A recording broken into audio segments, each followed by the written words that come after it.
Hello and welcome to Star Citizen Sunday. This is a weekly show which covers all the news from Star Citizen from the week just past. I am your host Mac, so let's get on with it. This week, the information on the anniversary sale is released. We hear more regarding weather on planets, plus 3.3.5 is opened up to more waves on the PTU. So the most important information first, I will begin with an update on the status of 3.3.5. Now it is in currently 3.3.5 patch E, which is still on the PTU, but now I believe it has opened up to waves 1 to 4, which is extended from concierge and subs. So be sure to check your account and see if you have that little yellow PTU access box. Also, you will be emailed, so check your emails just to find out. There are some major memory issues, lots of lag still around Lorville, and a few of these 30k crash issues as well. So it's not quite ready for live, but they are dropping patches practically every day and resolving many issues each day too, so it shouldn't take too long, and as we know, they need it for the anniversary sale on the 23rd.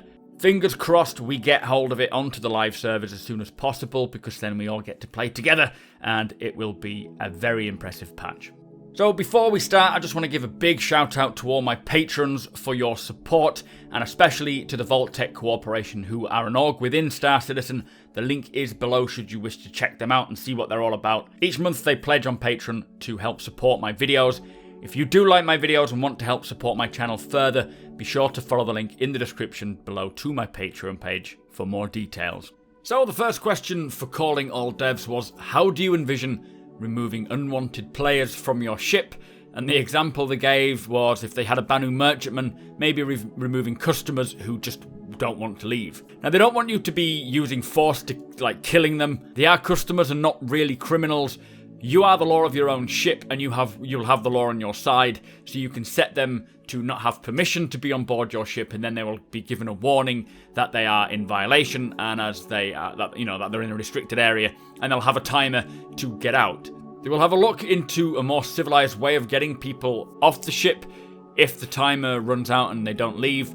Maybe if you are docked or in a hangar, giving the evac order, and if they don't leave, they eventually just get teleported out. But they don't want people to abuse that and repel borders, so you will be able to ignore the notification and turn it off, but at which point you will get flagged as a criminal, and then you're fair game on the ship, and I guess he could then shoot you. They also don't want people venting people out randomly. If you've got a Starliner, for example, and you just tell all the people that you want them out, otherwise they'll all become criminals, could be a bit of a problem. Obviously, Tier 0 will be the first state that we get, and then they'll build it from there. It is a very difficult one, maybe having different settings for different ships and different parties and so on and so forth. It'll be something they'll work out, but obviously a lot of questions are raised. So, second question, have you considered going beyond in-game voice commands like what Voice Attack provides to include game-level integration? Now, they say yes, absolutely. It is on the internal roadmap to have kind of an internal voice command solution. You wouldn't need to bind every action like you do with Voice Attack, as it will be completely embedded into the game. Might be a push to talk, or, maybe a Hey Siri option. We will probably see it on the roadmap once it's known when they want to bring it to us. But again, some nice ideas as to how to do it then. It will be nice being able to control your ship using your voice. And I think everyone should be able to hear you doing that. Maybe asking the ship to set course for something would be quite cool on upmarket ships. A bit sort of Star Trek-y. Anyway, final question. How does the Scramble race work in Star Citizen with the death of a spaceman mechanic? Surely by its very nature, it leverages disposable characters and equipment. Now, they're still on the way to getting the death of a spaceman mechanic in. Racing is obviously Tier 0 level of racing. There is a non-lethal option coming eventually. This is just a start to the ground racing. It isn't as such a death race, but it is a race in which you can kill people. Now, obviously, you die way too fast at the moment. Medical gameplay isn't in, but this will play a big part in it greatly. The risk-reward will be greater for the more dangerous races, and they're also implementing maybe an EMP option for the non-lethal ones. But it does open up more gameplay to these races. You'll need medics, mechanics, salvagers, and people who can record footage and so forth just around or standing by in case they're needed. He did say it would be cool if you want to rent maybe cheaper vehicles to race with, or you could use your own finely tuned vehicles for a better chance of winning. And yeah, racing is something that, although I'm not probably going to be very good at, I would love to be a part of it and just see it, or be a mechanic or someone who is involved in some way. Anyway, that was Calling All Devs, guys. Some really good, deep questions there that, although they don't really have an answer for, they have some good ideas, and it kind of makes, puts your mind at rest that they are taking a sensible, logical approach to some of these issues. Anyway, let me know what you think. Let's move on. So Around the Verse kicked off this week with Sandy and Chris showcasing an org called the Black Star Initiative with their Hammerhead fight, which was really epic. Chris Roberts does go on to say how great it is as an early look into fleet combat, but it will be even better once they get bigger ships, repairing, putting out fires, more crew stations like a captain and weapons control, more communication channels and decompression. There's so much more coming, it will just build the game even greater. They also talked about the new telemetry section on the website, which shows you where your PC compares to other PCs, and there will be also a server stability telemetry section coming soon as well. They do want to add more to this later on, so it's just, again, like usual, version 1. They spoke about the Greycat multi-tool, which is now pretty much finished. It folds up properly now for storage. They've also added a quick release lever for easy equipping. They've done polish on the CitizenCon knife, adding the shaders, and geometry is now cleaned and with wearing dirt as well. Now the main focal point for ATV was an update on ArtCore. This, as we know, has been pushed back to 3.5, but they're looking into the industrial ecosystem, sort of areas with a lot of pipes and flat areas. ArtCore's surrounding area needs to look good and perform well. They did take the organic tiling that they have for other planets and expand it from 4x4 kilometers to, say, for example, 64x64 and experimented with it there to see how it looks. They're trying to balance the building ratio and scatter believability, and on organic planets, rocks and grass, etc. can blend easily just by combining them together. Whereas buildings cannot, it looks obvious that you have just mashed these buildings together, so they don't want it to be repetitive and they need it to look good. They don't want buildings popping in and out as you travel away and to the planet also, so they have increased the fog effect of the planet and made sure that the LODs of the buildings are really low poly at a greater distance, so you will see them structurally just without the detail until you get close enough. This allows them to spawn them out at a greater distance, creating less popping. So I'm assuming it'll go further out. As soon as the fog comes in, it'll then go out of view because you can no longer see it. Anyway, it sounds like it's quite a challenge by the looks of things. They are working hard to get it done. The images we saw look phenomenal. I think a lot of them are concept images. I don't know how many of them are actually in-game, if any, but it is looking like it's coming along very well, and it's looking a lot better than from what we saw at Sitcom. Now, before they finished, they said that there's going to be 2 Thanksgiving contests running. Details on that will be coming soon. And also, Around the Verse will be taking a short break with this anniversary sale coming up because they want to put out a lot of ship videos. So that will be back on December the 6th. Anyway, that was Around the Verse, guys. Let's move on to Reverse the Verse. So on Reverse the Verse today, they had the visual effects team on. And the first question is to do with planetary clouds. Now, the planet team, actually, the people who create the planets, handle the clouds at the moment. Currently, it's kind of a cloud deck which curves with the planet. It's not as easy as just putting the gas cloud tech on the planet itself. They do currently handle the particles on planets and in space, like the pollen that is floating around on Hurston, as we've seen. And they are very excited to get on with weather, having different types of rain, like acid and lightning rain and so forth, which we will actually touch on a little later in terms of weather as well. So second question, will you use the gas cloud tech to create weather on planets? Now, as they've sort of said, the weather doesn't come from the gas cloud tech. They're similar in things that it can help with. For example, the gas cloud could help with dust storms, but they would need to be worked on and experimented a little further before they can really just put it in there. Next question is, would the clouds be affected by passing objects? So if you fly through it, will it change? Now, the core gas cloud tech cannot do this, but they could add things like particles into the gas clouds, which could then possibly like contrails and create a few visuals that are similar to them. They do really want this, but they can't just commit to saying yes to it right away until they've investigated it further. Next question. Space is pretty boring. How do you find the sweet spot between realism and filling every space with something of interest? Which is a very good question, and in Star Citizen, the contrast, he says, will be very nice.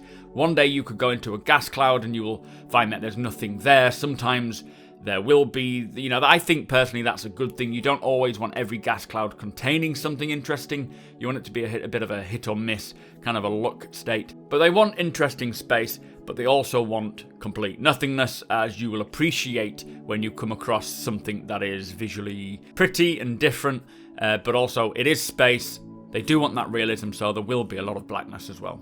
Next question, can clouds have mass? Maybe having things clogging up your ship intakes or becoming obstructions. Now they have discussed this, and in terms of Squadron 42, they do want the gas clouds to cause maybe a bit of drag if you're flying through it. And what they'll probably use is the atmospheric flight model to some degree with the new flight model that's coming in 3.5. Maybe the more dense clouds giving more lift or buffeting or something along those lines, so it sounds as though that will happen. Next question, are there plans to use visual effects for small critters or insects or fish, for example? Now they say yes, there's no reason why not. The GPU particle system should allow for this sort of thing. They did digress a little bit about fish regarding using the GPU particles to create great looking schools of fish which react to the player's proximity, so I'm sure they will find something of interest to do with insects, creatures, aliens and so forth, but nothing specific just yet. Next question, shadows are a bit of a letdown by the image quality. Is there a way to tackle this? Now they have discussed shadows for many years. They want to support more static and more live updating shadows. Shadows are always something they can do because it doesn't hold up anything else. So hopefully they will make progress on shadows soon, because to me they do kind of let the game down a little bit in terms of visual quality. Now, next question. Will there be different types of fires and different types of fire colours, etc.? Now, obviously, they will have classic fires, but they do need to think about Jean and Van Doel and the tech and materials that they have to create different types of fire colours and flames, and also about the smoke thickness, the texture of the smoke. They also want this to play into ship damage, so the low-tech ships, like the Drake, I expect, would have classic oily, smoky fires like what we see normally, but the high-tech ships would have more sci-fi blue-style fires, maybe with no smoke at all, very clear flames. This basically means that each manufacturer will have a various style of fire to a point, but fire behaviour, the room system and oxygen and decompression, propagating fires, there is lots of plans they have for fire as such, and fire will change based on environments. It won't be completely realistic, as you don't want to go completely scientific, so don't expect a complete fire simulation, but that's important. Anyway, next question is to do with water in Star Citizen. Does the visual effects have any controls over this? And not yet, they haven't looked at water. The Planet team are still developing it. Eventually, visual effects will be created for it, so we can expect to see a lot going on there. Maybe it's up to visual effects to determine how the ships create the water effects as you fly over. I don't really know, but yeah, we can expect to see a lot more there. Another question on gas clouds damaging ships. Will this happen? Not just affecting them, but just damaging them. And they say kind of, there will be a whole bunch of hazards that they want inside of gas clouds, but gas clouds themselves are not exactly going to do the damage to you. Someone asked about Crusader and the gas cloud tech and its challenges. Obviously, Crusader is a gas giant, so the tech that they're creating is small time in a way, cloud tech, whereas Crusader being a full planet needs a bit more work. But the basic plan is just to take all the tech that they have, including the planet tech and the gas cloud tech, and just throw it at Crusader. There's a lot of areas that you can't get to because it's a gas giant, so it would be dangerous going down to the surface. So they could just embed visuals, as we're not really supposed to be there, and then layer up everything and sort of see what's needed. They're just going to literally throw everything, as I say, at it and go from there, see how it looks and see what adjustments they need to make. Next question is to do with lightning. Is this something that will cast shadows? And they say yes, they do have shadows for lightning, but it was a little buggy, so they didn't demonstrate it on the SitCon demonstration. Shadows will come from the source of the lightning and where it hits, but it won't come from the bolt itself. This you barely notice because it's so quick, so it shouldn't really make too much of a difference, but it'll look cool once it's all in. Next question is really going into more detail about the planetary weather effects. Now, as they say, the Planet team are working on things which will come in and open the gates for the visual effects team to get on it. They've got lots of ideas and effects to have for weather, like tornadoes, dust storms, rain showers. There's plans to do all this, they just need a few key options. And Jared did say it would look cool if rain was falling over Lawville, and I have to agree. But they want rain to affect how the shaders work, the canopy of your ship, your visors, puddles, maybe it affects the flight model. Also, they want to see if you see weather in the distance, or if you're up in space and you see weather, and as you travel towards it, it starts affecting you. That would be very cool. It requires a lot of people to work on weather and do it together, and I, for one, cannot wait to see weather on planets. So next question, will we see coronal mass ejections or solar flares? And if so, how will this affect gameplay? Now, it's on the list to actually make these effects, and there will be some gameplay permutations to them, but up close, it's unknown, because as you get closer to a star, you generally die. So they could do certain things, but the chances are you won't be going that close to really have that much of an effect visually, but at distance you will be able to see them. So final question, will we ever be able to see ourselves in mirrors? And they say it's definitely something they need for Squadron 42, so it is on the roadmap, but a caveat of it is it'll only be able to be used in controlled environments. It's not to be used in the middle of Lawville due to rendering and how performance crippling it will be. But things like bathrooms could be set up with a little mirror that you would click on and it would, I guess, show you, or maybe not even click on it, it'll just show you in the background. Anyway, that was RTV. Some really good information there, specifically about planets and weather. I am very excited for weather. Let me know your thoughts, guys. Let's move on. So, beginning on the 23rd of November till the 30th of November, everyone will have chance to try out every single flyable ship and operable vehicle in the game for free. Now, this means you only need to sign up and create an account on the RSI website. You do not need to spend any money whatsoever, and you'll have access to test out all of these ships. The ships will be available on a daily schedule starting on the 23rd with the Anvil Aerospace manufacturer, so do check the list using the link in the description for your favourite manufacturer. You will only have 24 hours with each manufacturer's ships, so do not miss out on them.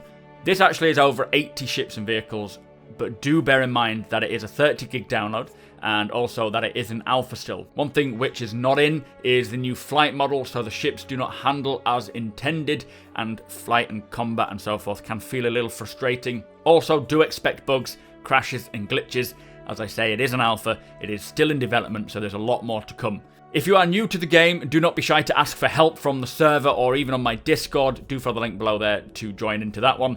The Star Citizen community is the best damn community ever, and we are very friendly, except for on Reddit.